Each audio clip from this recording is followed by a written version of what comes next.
सीरा जो वर्ड है ना बच्चों, आपको पता है ब्लड के अंदर प्लाज्मा होता है।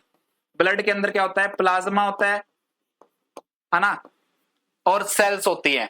प्लाज्मा के अंदर भी क्या होता है? प्लाज्मा प्रोटीन्स होते हैं और प्लाज्मा का पार्ट होता है अपना। तो ब्लड के अंदर प्लाज्मा होता है और प्लाज्मा होता है और सेल्स होती हैं, ये पता है आपको? प्लाज्मा के अंदर प्लाज्मा प्रोटीन होते हैं। तो बच्चों अगर हमने सेल्स हटा दी, खाली प्लाज्मा लिया, ठीक है, सेल्स हटा दी, खाली प्लाज्मा लिया, और इस प्लाज्मा में से भी मैं क्या कर दूं? क्लोटिंग फैक्टर हटा दूं। क्लोटिंग फैक्टर हटा दूं, माइनस कर दिया मैंने प्लाज्मा में से। सेल्स तो वैसे ही हटा दी, क्या लिया मैंने? जस्ट ब्लड का प्लाज्मा लिया, और प्लाज्मा में से भी मैंने क्या कर दिए? क्लोटिंग फैक्टर मैंने हटा दिए। तो जो बच गया ना, उसको बोलते हैं सीरम। अब सीरम एक सिंगुलर वर्ड है, ठीक है, सीरम क्या है? सिंगुलर वर्ड, ठीक है। तो अगर मैं इसका बहुवचन करूं, हिंदी में बहुवचन बोलते हैं ना प्लूरल को, तो ये आएगा सीरम का बहुवचन, सीरा, ठीक है। यानी सीरम का, सीरल जो सीरम है एक सिंगुलर वर्ड है, इसका प्लूरल वर्ड होगा सीरा। तो सीरा क्या है बच्चों? सीरा मतलब प्लाज्मा से क्लोटिंग फैक्टर हटा दो, आपका जो बचा वो सीरा है, ठीक है। पहला पॉइंट तो यहां क्लियर हुआ, सीरा क्या है। अब आता है एंटी सीरा।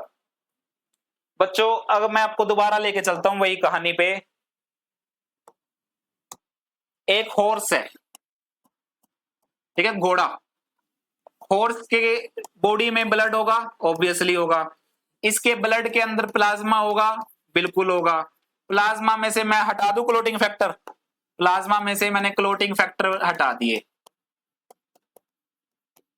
तो क्लोटिंग फैक्टर में क्या बचा? सीरा बच गया, सीरम बच गया, ठीक है। अब अगर मैं इस सीरम की बात करूं बच्चों, सीरम के अंदर क्या है? प्रोटीन्स होंगे सीरम के अंदर, सीरम के अंदर इलेक्ट्रोलाइट होंगे, ठीक है। सीरम के अंदर वेस्ट प्रोडक्ट होगा, सीरम के अंदर हॉर्मोन्स हो सकते हैं, ठीक है। तो ये चीजें हैं।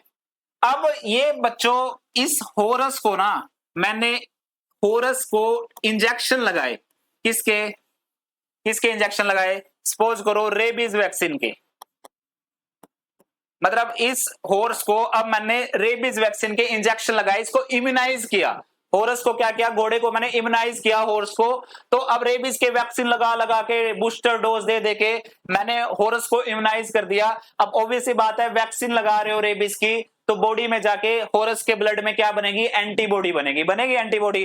तो अब मैंने बार बार रेबीज का वैक्सीन लगाए, फिर मैंने देखा एंटीबॉडी, जिसको हम टाइटर वैल्यू बोलते हैं, टाइटर वैल्यू से एंटीबॉडी कैलकुलेट करते हैं। तो मैंने टाइटर वैल्यू चेक करते हैं एंटीबॉडी का, तो मैंने जब मेरे को पता लग गया ना कि एंटीबॉडी सफिशिएंट बन चुकी है, अब मैंने क्या किया? अब मैंने फिर हॉर्स का ब्लड लिया, ब्लड से एक्सट्रैक्ट किया प्लाज्मा, प्लाज्मा में से क्लोटिंग फैक्टर हटा दिए, तो अगेन क्या बचा हमारे पास बच्चों? सीरम, ठीक है। अब सीरम के अंदर ना ये सब चीजें हैं, प्रोटीन है, इलेक्ट्रोलाइट है, वेस्ट प्रोडक्ट है, हॉर्मोन्स है, प्लस साथ में बच्चों अब की बार एंटीबॉडी भी है, जो रेबीज के अगेंस्ट बनी, ठीक है। अब क्या है? एंटीबॉडी है, क्योंकि मैंने हॉर्स को वैक्सीन दे दे के इम्यूनाइज किया था। अब जो बच्चों जो ये सीरम को, जो एंटीबॉडी वाला सीरम है ना, इसको मैं बाहर ले आया, मैंने इसको मार्केट का प्रोडक्ट बना दिया, मैंने इसको थेरेपेटिक वैल्यू दे दी, मैंने इसको मार्केट प्रोडक्ट बना दिया। तो जो मार्केट प्रोडक्ट, मैंने इसके ऊपर सीरम निकाल के, मैंने इसको क्या किया? इसके ऊपर जो भी मेरे को करना था, एक मार्केट प्रोडक्ट बना के, उस मार्केट प्रोडक्ट को बोलते हैं बच्चों एंटी सीरा। एंटी सीरा मतलब सीरम के पास जो पहले था, अगर वो नेचुरली उसको कोई भी अभी तक इम्यूनाइजेशन नहीं हुई है, मतलब सीरम के पास कोई भी इसको किसी भी इन्फेक्शन नहीं किया है, ये जो पहले वाला हॉर्स था ना, ये बिना किसी इन्फेक्शन के था, तब तो सीरम के अंदर एंटीबॉडी नहीं थी। लेकिन जैसे ही मैंने आर्टिफिशियली, नेचुरली भी हो सकता है, जरूरी नहीं कि आर्टिफिशियली, मैंने रेबीज के नेचुरली भी क्या पता इम्यूनिटी डेवलप कर ली हो हॉर्स ने, किसी भी हम कह सकते हैं एंटीजन के अगेंस्ट एंटीबॉडी डेवलप कर लियो। यहाँ पे तो मैं आपको बोल रहा हूँ ना रेबीज के वैक्सीन लगाए, तो रेबीज वैक्सीन के साथ नेचुरली भी कर सकता है। तो मैंने यहाँ रेबीज वैक्सीन लगाया, एंटीबॉडी बन गई भाई, एंटीबॉडी को मैंने चेक किया टाइटर वैल्यू से। अब मैंने क्या किया, ब्लड का प्लाज्मा लेके प्लाज्मा से क्लोटिंग फैक्टर हटाए, सीरम बचा, सीरम का अब मेरे पास जो सीरम बचा ना ये एंटीबॉडी वाला सीरम है, मैंने इसको बाहर निकाला सीरम को, इसको प्रोसेस किया, अब जो मिला वो एंटी सीरा है। तो बच्चों सीरा के जो सीरम है ना, सीरम इसके अंदर एंटीबॉडी हो भी सकती है अगर वो नेचुरली इम्यूनाइज हुआ है। अगर वो हॉर्स नेचुरली इम्यूनाइज हुआ है तो क्या पता मेरे को शुरू में भी एंटीबॉडी मिल जाती है यहाँ पे। लेकिन अगर वो नेचुरली इम्यूनाइज नहीं हुआ तो हमने क्या किया, इम्यूनाइज करके एंटीबॉडी बनाई, फिर सीरम का जो एंटीबॉडी वाला सीरम था उसको बाहर निकाल के प्रोसेस करके मार्केट प्रोडक्ट बनाया, तो ये हुआ एंटी सीरा। ठीक है, तो बच्चों जो एंटी सीरा होगा ना, एंटी सीरा, सीरा कह लो, सीरा प्लूरल वर्ड है, सीरा, सीरा में कंटेन एंटीबॉडी और मे नॉट कंटेन एंटीबॉडी। लेकिन जो एंटी सीरा है ना, एंटी सीरा वो एक टाइप का सीरम ही है, सीरा है या कह लो सीरम है, सीरम सिंगुलर वर्ड है, सीरा प्लूरल वर्ड है, सीरम है प्लस इसमें एंटीबॉडी जरूर होगी।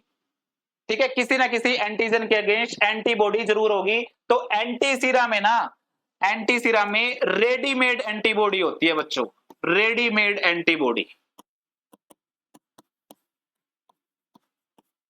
ठीक है, और इसलिए इसको एंटी सीरा बोलते हैं, यानी सीरा containing antibody that is anti सीरा। पहले मैं सोचता था सीरा का जो सीरा काम करता है ना उसके अगेंस्ट जो काम करता है वो एंटी सीरा। यहाँ पर वो एंटी नहीं है, क्योंकि मेरे दिमाग में फार्माकोलॉजी चलती रहती थी और ये चीज मैं पढ़ता नहीं था। और ऐसे ऐसे क्वेश्चंस आते हैं यूपीएससी में। तो सीरा मतलब आपको पता है कि उसमें एंटीबॉडी हो भी सकती है, नहीं भी हो सकती, लेकिन एंटी सीरा जो हम स्पेसिफिकली बनाते हैं इम्यूनाइज कर करके हॉर्स को ही मेनली टारगेट करते हैं। तो सीरा, एंटी सीरा मतलब वो सीरा जिसके पास एंटीबॉडी होगी, रेडीमेड एंटीबॉडी किसी को देनी हो। अब हम वैक्सीन लगवाते हैं तो हमारी बॉडी एंटीबॉडीज बनाती है। आपने कोविड की वैक्सीन लगाई तो कोविड की वैक्सीन क्या करेगी, एंटीबॉडी बॉडी हमारी नेचुरली बनाएगी। लेकिन किसी को अगर रेडीमेड एंटीबॉडी देनी हो तो उसको एंटी सीरा दे दो बच्चों। क्या दे दो, एंटी सीरा। अब बात आती है, एंटी सीरा आपको पता है रेडीमेड एंटीबॉडी है, डायरेक्ट एंटीबॉडी आप डाल रहे हो, ठीक है, जिसको शायद पैसिव इम्यूनिटी भी बोलते हैं हम, और वैक्सीन हमको एक्टिव इम्यूनिटी देती है। अगर मैं आगे बात करूं बच्चों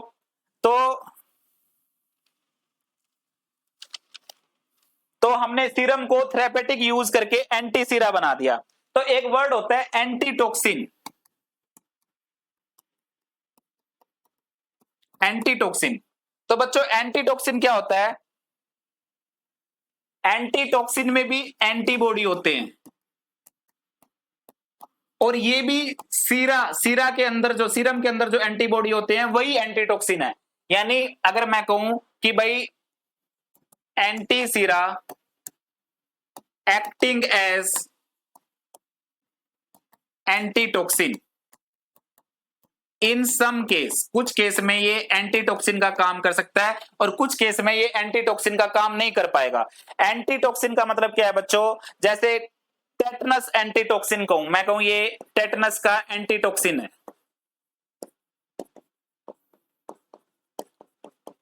क्यों एंटीटॉक्सिन बोला, एक्चुअल में ये एंटीटॉक्सिन को एंटी सीरा ही है। एंटीटॉक्सिन क्या है, एंटी सीरा ही है, बट ये क्या करता है, जो क्लोस्ट्रीडियम टेटनाई, क्लोस्ट्रीडियम टेटनाई के टॉक्सिन को न्यूट्रलाइज करता है।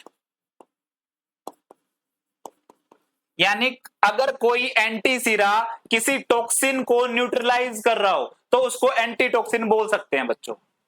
कोई एंटी सीरा किसी टॉक्सिन को, किसी बैक्टीरिया के टॉक्सिन को, किसी प्लांट के टॉक्सिन को, किसी एनिमल के टॉक्सिन को न्यूट्रलाइज कर रहा हो तो उस एंटी सीरा को आप एंटीटॉक्सिन भी बोल सकते हो। तो यहां पे मैंने टॉक्सिन का ज्यादा प्रेफरेंस दे दी सीरा की बजाय, क्यों, ये टॉक्सिन को न्यूट्रलाइज कर रहा है। तो tetanus anti sera is equal to tetanus antitoxin.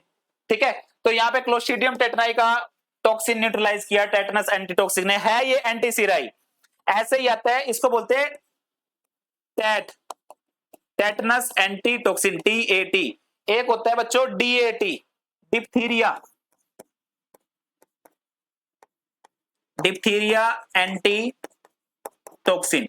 जो डिप्थीरिया एंटीटॉक्सिन होता है बच्चों, ये कोरिनेबैक्टीरियम डिप्थीरिये, इसके टॉक्सिन को न्यूट्रलाइज करता है। कोरिनेबैक्टीरियम डिप्थीरे, कोरिनेबैक्टीरियम डिप्थीरिया, इसके टॉक्सिन को न्यूट्रलाइज करता है। तो कहने का मतलब जब कभी एंटीसीरा, किसी एंटीसीरा क्या है, रेडीमेड एंटीबॉडीज है, वो किसी टॉक्सिन्स को न्यूट्रलाइज कर रहे हो तो उसको एंटीटॉक्सिन बोल देंगे। तो ये डिप्थीरिया एंटीटॉक्सिन हो गया, यहाँ पे टेटनस एंटीटॉक्सिन था, है ना। ऐसे ही बोटुलिनम एंटीटॉक्सिन हो सकता है, क्लोस्ट्रीडियम बोटुलिनम के टॉक्सिन को न्यूट्रलाइज करने वाला बोटुलिनम एंटीटॉक्सिन। अब जब टॉक्सिन को न्यूट्रलाइज नहीं कर रहा, एंटीसीरा टॉक्सिन को न्यूट्रलाइज नहीं कर रहा, जिस तरह एक होता है रेबीज, रेबीज एंटीसीरा, इसको रेबीज एंटीटॉक्सिन नहीं बोलेंगे, क्यों, यहां पे कोई टॉक्सिन न्यूट्रलाइज नहीं हो रहा, ये कोई टॉक्सिन क्रिएट नहीं कर रहा, ये रेबीज क्या है, वायरस। ठीक है, तो रेबीज एंटीसीरा एक रेडीमेड एंटीबॉडी है, readymade antibody against rabies virus. वैसे हमारी बॉडी जनरेट करती, लेकिन हम क्या कर रहे हैं, रेबीज एंटीसीरा दे रहे हैं, रेडीमेड एंटीबॉडी दे रहे हैं अगेंस्ट रेबीज वायरस। ऐसे स्नेक विनोम एंटीसीरा हो सकता है, स्नेक विनोम एंटीसीरा। तो स्नेक विनोम एंटीसीरा क्या है, इसके अंदर एंटीबॉडी है, एंटीसीरा में क्या है, सीरम कंटेनिंग एंटीबॉडी। तो ये मल्टीपल स्नेक विनोम को न्यूट्रलाइज करता है। ये किसको न्यूट्रलाइज करेगा, वो किसको कर रहा था, न्यूट्रलाइज रेबीज वायरस को। ये किसको न्यूट्रलाइज करेगा बच्चों,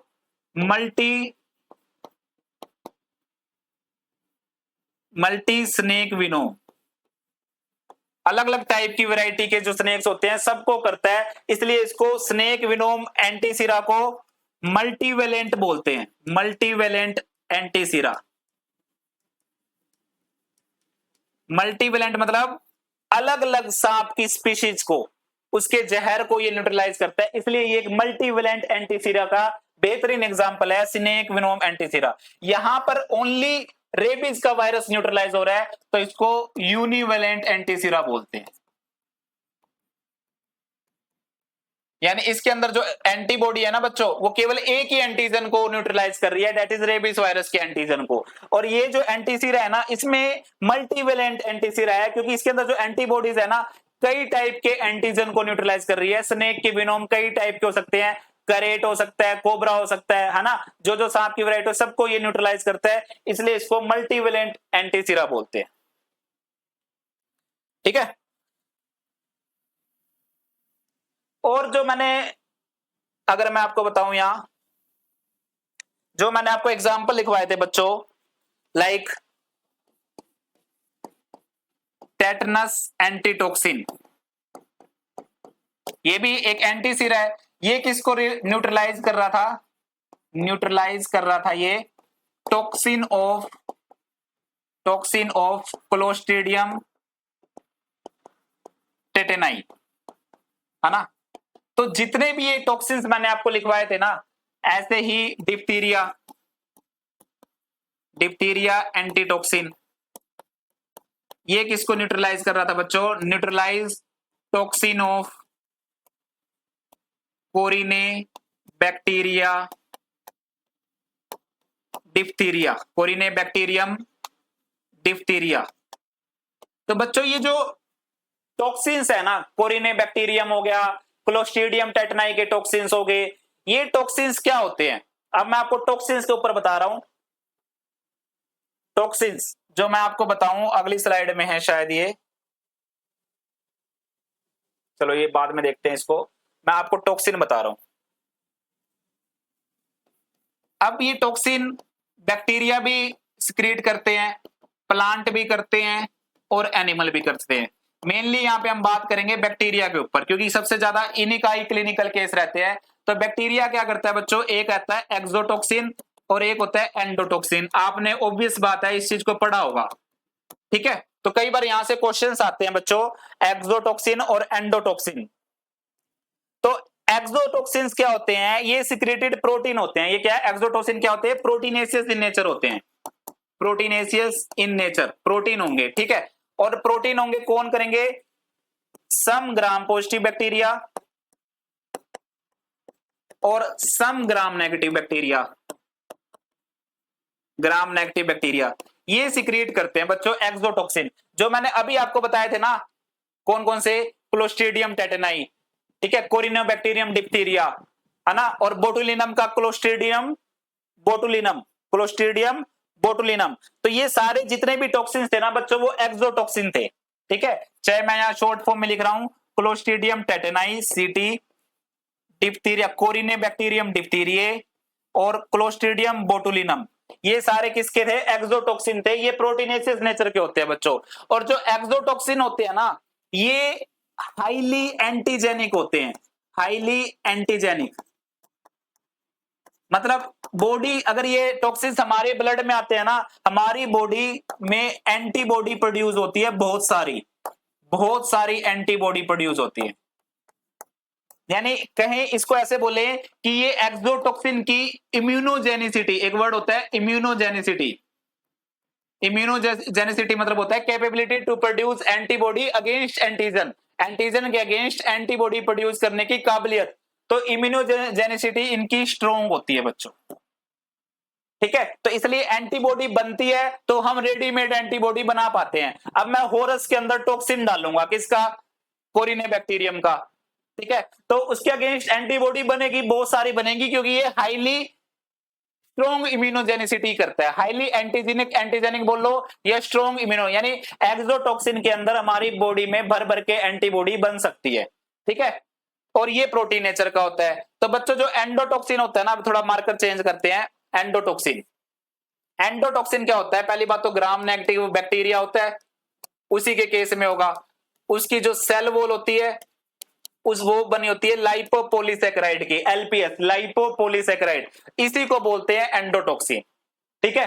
अब एंडोटॉक्सिन है बच्चों, तो ये वीक इम्यूनोजेनिक है, वीक इम्यूनोजेनिक, यानी हमारे बॉडी में एंटीबॉडी बनती नहीं है इसके अगेंस्ट। अब एंटीबॉडी नहीं बनेगी, तो अगर मैं हॉर्स में डालूं एंडोटॉक्सिन करके, हॉर्स में एंटीबॉडी नहीं बन रही, तो मैं सीरम के अंदर से एंटीबॉडी लिखा के एंटीसीरा कैसे बना पाऊंगा, बताओ। एंटीसीरा बना सकता हूं, एंटीसीरा तो जब बनाऊंगा ना, जब उसके ब्लड में भी तो एंटीबॉडी बने, सीरम में भी तो एंटीबॉडी बने, तभी तो सीरम को बाहर निकाल के एंटीसीरा बनाऊंगा। लेकिन यहाँ पे तो एंडोटॉक्सिन के केस में एंटीसीरा नहीं बन सकता। इसलिए जितने भी ये एंटीटॉक्सिन्स होते हैं ना, जो टॉक्सिन यानी एंटीसीरा कह लो या एंटीटॉक्सिन, वो एक्सोटॉक्सिन के अगेंस्ट ही इफेक्टिव होते हैं, एंडोटॉक्सिन के अगेंस्ट इफेक्टिव नहीं होते, क्योंकि एंडोटॉक्सिन एंटीबॉडी बनाता ही नहीं है। एंडोटॉक्सिन क्या करता है, एंटीबॉडी नहीं बनाता।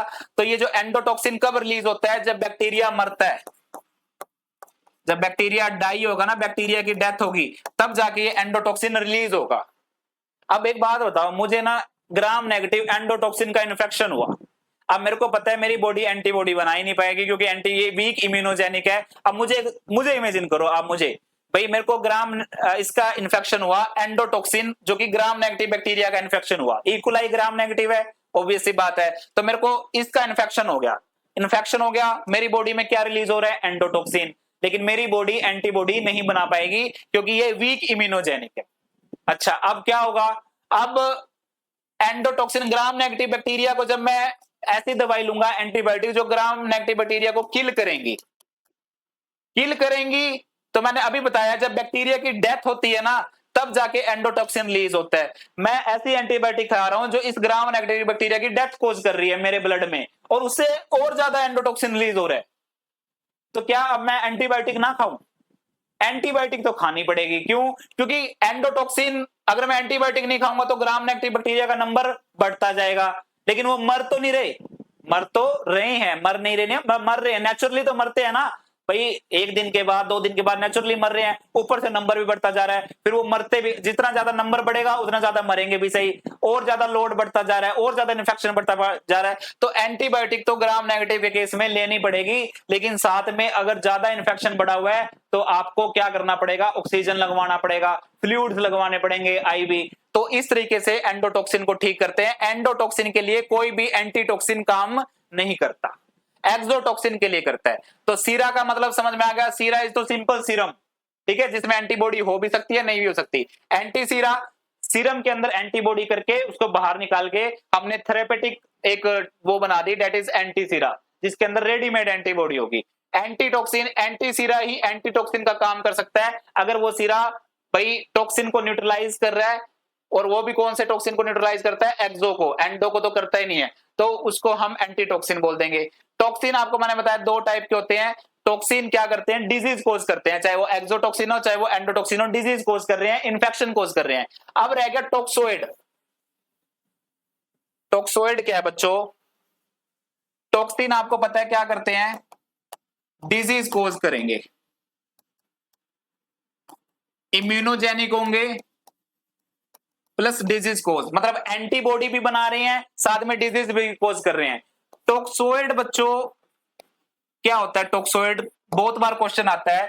टॉक्सिन को ना, टॉक्सिन को हमने मॉडिफाई कर लिया, क्या कर लिया, मॉडिफाई, टॉक्सिन को हमने मॉडिफाई कर लिया, चाहे फिजिकली मॉडिफाई किया, चाहे केमिकली, चाहे हमने हीट देके किया, चाहे हमने फॉर्मल्डिहाइड करके दिया, फॉर्मल्डिहाइड करके, इससे भी मॉडिफाई करते हैं। हमने क्या किया, इस पार्ट को तो कर दिया खत्म, डिजीज वाले को, भाई डिजीज वो कोज नहीं करेगा लेकिन एंटीबॉडी बनाएगा। इम्यूनोजेनिसिटी का मतलब क्या है, इम्यूनोजेनिक रहेगा, एंटीबॉडी बनाएगा। तो टॉक्सोइड क्या है, एक टाइप का टॉक्सिन है जो डिजीज तो कोज नहीं करता, डिजीज कोज नहीं करेगा, बट इम्यूनोजेनिक रहेगा, बॉडी में एंटीबॉडी बनाएगा। टॉक्सिन तो क्या है, विलेन है, एक टाइप का हमारा दुश्मन है, विलेन, हमारी ऐसी तैसी करके रख देगा। टॉक्सोइड क्या है, एक टीचर है, ठीक है, मतलब आपको पनिश भी कर रहा है, थोड़ा बहुत पनिश किस तरह, लेकिन उसमें सिखा रहा है, मतलब क्या है, बॉडी में एंटीबॉडी भी बना रहा है और डिजीज भी नहीं कर रहा, आपको बहुत अच्छे रास्ते, टीचर का काम भी तो ये है ना। तो टॉक्सोइड एक टाइप का टीचर है, आपको गलत रास्ते से बचा रहा है और अच्छे रास्ते लेके चल रहा है। गलत रास्ते में कैसे बचा रहा है, डिजीज नहीं होने दे रहा, अच्छे रास्ते आपकी बॉडी में एंटीबॉडी डेवलप कर रहा है, दैट इज टॉक्सोइड। तो जितनी भी वैक्सीन होती हैं, वैक्सीन, टेटनस वैक्सीन, वो टॉक्सोइड्स होती हैं। अच्छा, अब अगला ही क्वेश्चन ये इसी के ऊपर है, लास्ट जो आज खत्म कर रहा हूं लेक्चर यहां। हम लेमैन में बोलते हैं इंजरी के बाद कि टेटनस का इंजेक्शन लगा लो, भाई कई बार किसी को चोट लग जाती है, लोहा लग जाता है, तो हम क्या बोलते हैं, टेटनस का इंजेक्शन लगवाओ। तो ये एंटीटॉक्सिन होता है या कुछ और। अब आपने तो बोल दिया टेटनस का इंजेक्शन लगा लो, अब एक होता है, डॉक्टर लिख देते हैं टीटी का इंजेक्शन। तो टीटी का मतलब क्या है बच्चों, टेटनस टॉक्सोइड। तो टॉक्सोइड क्या है, एक टाइप की वैक्सीन है। तो टॉक्सोइड में क्या होगा, डिजीज तो नहीं होगी, डिजीज नहीं होगी, लेकिन इम्यूनोजेनिक होगा वो, और एंटीबॉडी प्रोड्यूस कर देगा अगेंस्ट टेटनस। क्लियर, या तो डॉक्टर ने क्या लिख दिया, टीटी लिख दिया, लेकिन टीटी का मतलब आपको पता होना चाहिए, T for tetanus, T for toxoid. तो डिसीज कोज नहीं करेगा, इम्यूनोजेनिक होगा, बॉडी अपने आप एंटीबॉडी प्रोड्यूस करेगी अगेंस्ट टेटनस, ठीक है। तो ये है टॉक्सोइड। एक होता है बच्चों टेटनस एंटीटॉक्सिन। अगर वाउंड, जो वुंड है यानी जो घाव है, वुंड, वो बहुत खतरनाक वाला हो, खतरनाक वाला मतलब बहुत ऐसे लग रहा हो जिसमें इन्फेक्शन का रिस्क बहुत ज्यादा होगा, तो वुंड खतरनाक वाला हो, भाई कुत्ते ने काट लिया, तो वो डॉक्टर लिख देगा कि इसको टीटी की जगह टीएटी, टैट दे दो, या टीआईजी दे दो। टीआईजी का मतलब होता है टेटनस इम्यूनोग्लोबिन, इम्यूनोग्लोबिन, ठीक है। तो इसको तो कुछ भी ले सकते हैं, tetanus antitoxin, tetanus antisera, tetanus immunoglobin. बात एक है कि सब में रेडीमेड एंटीबॉडी है, टेटनस एंटीटॉक्सिन में रेडीमेड एंटीबॉडी है, टेटनस एंटीसीरा भी क्या है, रेडीमेड एंटीबॉडी है। एक ही चीज है, तीनों का एक ही नाम है। चाहे टेटनस इम्यूनोग्लोबिन, दैट इज वो भी एंटीबॉडी को क्या बोलते हैं, इम्यूनोग्लोबिन बोलते हैं। तो अगर बाउंड खतरा, वो मतलब थोड़ा डेंजरस टाइप का है, सीवियर घाव है, तो उस केस में आपको TIG लगेगा, टेटनस इम्यूनोग्लोबिन लगेगा, या टेटनस एंटीसीरा कह लो, या टेटनस एंटीटॉक्सिन कह लो। तो ऑब्वियस सी बात है, जो अगर मैं आपको एक लाइन लिख के खत्म करूं, जितने भी एंटीसीरा हैं, जितने भी एंटीटॉक्सिन है, ऑल एंटीटॉक्सिन आर एंटीसीरा, सारे के सारे क्या है, एंटीसीरा है, सीरम से मिले हुए हैं। But all antisera are not antitoxin. ये नहीं कि सारे के सारे सीरा टॉक्सिन को ही न्यूट्रलाइज करेंगे। कुछ रेबीज वायरस को भी कर रहे थे, है ना, एंटी रेबीज का तो बताया मैंने आपको, एंटीसीरा, है ना। कुछ एक एग्जांपल और बताया था मैंने, स्नेक विनोम को भी कर रहे थे, वहां कोई टॉक्सिन थोड़ा है, वो तो वायरस है। स्नेक विनोम भी एक टाइप का हम कह सकते हैं कि शायद ये भी एक टॉक्सिक विनोम है, वो उसके अगेंस्ट एंटीबॉडी बन रही है। तो कहने का मतलब ये चीज आपको क्लियर हो गई होगी। ये इसलिए एग्जाम पॉइंट ऑफ व्यू से इंपॉर्टेंट है बच्चों, इन्हीं के ऊपर बेसिक सी नॉलेज चेक करने के लिए आपसे एग्जाम में पूछे जाते हैं। और शायद मुझे लगता है कि भाई ऐसी नॉलेज भी आपके माइंड में यूपीएससी एग्जाम देते टाइम रहनी चाहिए। तो आज का लेक्चर यहाँ पे थैंक यू करके खत्म करते हैं, और बाकी सीखते रहिए, मुस्कुराते रहिए, अच्छे से पढ़ते रहिए, रिवाइज करते रहिए। इसी के साथ आज का लेक्चर मैं कर रहा हूं and. Thank you so much.